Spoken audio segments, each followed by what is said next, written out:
Cada 8 de diciembre, la Iglesia Católica en todo el mundo se une para celebrar la solemnidad de la Inmaculada Concepción, doctrina de origen apostólica proclamada como dogma en 1854 por el Papa Pío IX. Es decir, que este es el tercer dogma de la Virgen María.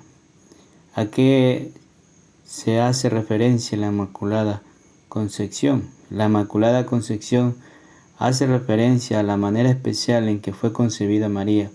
Esta concepción no fue virginal, ya que ella tuvo un padre y una madre humanos, pero fue especial y única de otra manera.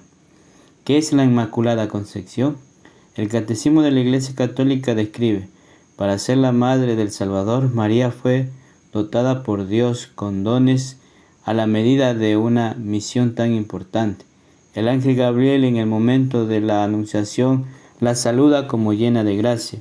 En efecto, para poder dar el sentimiento libre de su fe al anuncio de su vocación, era preciso que ella estuviese totalmente conducida por la gracia de Dios.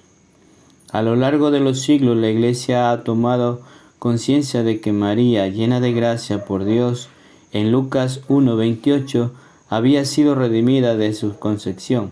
Es lo que se confiesa en el dogma de la Inmaculada Concepción, proclamada en 1854 por el Papa Pío IX.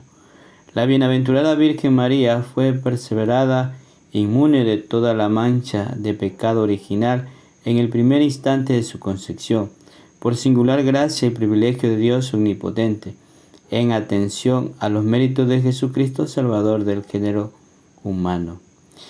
¿Esto significa que María nunca pecó? Debido a la forma de redención que se aplicó a María en el momento de su concepción, ella no solo fue protegida del pecado original, sino también del pecado personal. El Catecismo explica en el número 493 que los padres de la tradición oriental llaman a la Madre de Dios la Toda Santa, la Panaguía. La celebran como inmune de toda mancha de pecado y como plasmada en hecha una nueva criatura por el Espíritu Santo. Por la gracia de Dios, María ha permanecido pura de todo pecado personal a lo largo de toda su vida. ¿Esto significa que María no necesitaba que Jesús muriera por ella en la cruz?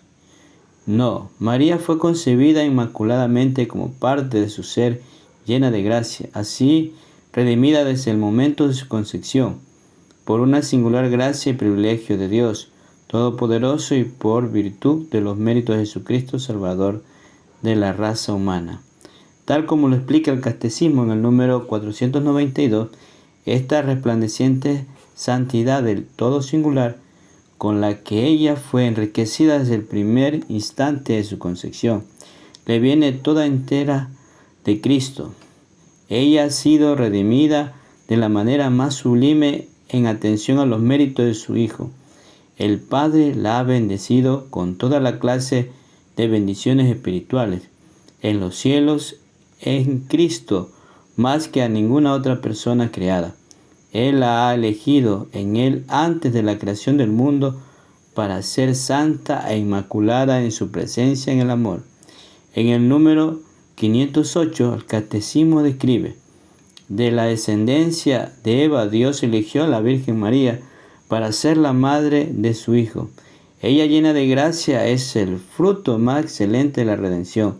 Desde el primer instante de su concepción, fue totalmente perseverada de la mancha del pecado original y permaneció pura de todo pecado personal a lo largo de toda su vida. ¿Se puede hacer un paralelo entre María y Eva? Adán y Eva fueron creados inmaculados, sin el pecado original ni su mancha. Ambos cayeron en desgracia y a través de ellos la humanidad quedó atada al pecado. Cristo y María fueron también concebidos inmaculados. Ambos permanecieron fieles y a través de ellos la humanidad fue redimida del pecado. Jesús es, por tanto, el nuevo Adán y María la nueva Eva. El Catecismo señala en el número 424 que ella, en efecto, como dice San Irineo, por su obediencia fue causa de salvación propia de la de todo el género humano. Por eso, no pocos padres antiguos en su predicación coincidieron con él en afirmar que el nudo de la desobediencia de Eva lo desató de la obediencia de María. Lo que ató a la Virgen Eva por su falta de fe lo desató la Virgen María por su fe. Comparándola con Eva, llaman a María Madre de los Vivientes y afirman con mayor frecuencia: la muerte vino por Eva, la vida por María. ¿Cómo hace esto que María sea un ícono de nuestro propio destino? Aquellos que mueran en la amistad de Dios y vayan al cielo serán liberados de todo pecado, de toda mancha de pecado. De este modo todos seremos hechos inmaculados. Latín immaculatus, sin mancha, si permanecemos fieles a Dios. Incluso esta vida Dios nos purifica y prepara en santidad, y si morimos en su amistad pero imperfectamente purificados, Él nos purificará en el purgatorio y nos volverá inmaculados. Al dar a María en esta gracia desde el primer momento de su concepción, Dios nos muestra una imagen de nuestro propio destino. Él nos muestra que esto es posible para los seres humanos a través de su gracia. En palabras de San Juan Pablo II podemos decir: María al lado de su Hijo es la imagen más perfecta de la libertad y de la liberación de la humanidad y del cosmos. La Iglesia debe mirar hacia ella, madre y modelo, para comprender su integridad, el sentido de su misión. Fijémonos, por tanto, nuestra mirada en María, ícono de la Iglesia peregrina en el desierto de la historia, pero orientada a la meta gloriosa de la Jerusalén celestial, donde resplandecerá como esposa del Cordero Cristo Señor. ¿Es necesario que Dios hiciera a María Inmaculada en su concepción para que pudiera ser madre de Jesús? No, la Iglesia solo habla de la Inmaculada Concepción como algo que era conveniente, algo que hizo de María una morada apropiada, es decir, una vivencia adecuada para el Hijo de Dios, no algo que fuera necesario.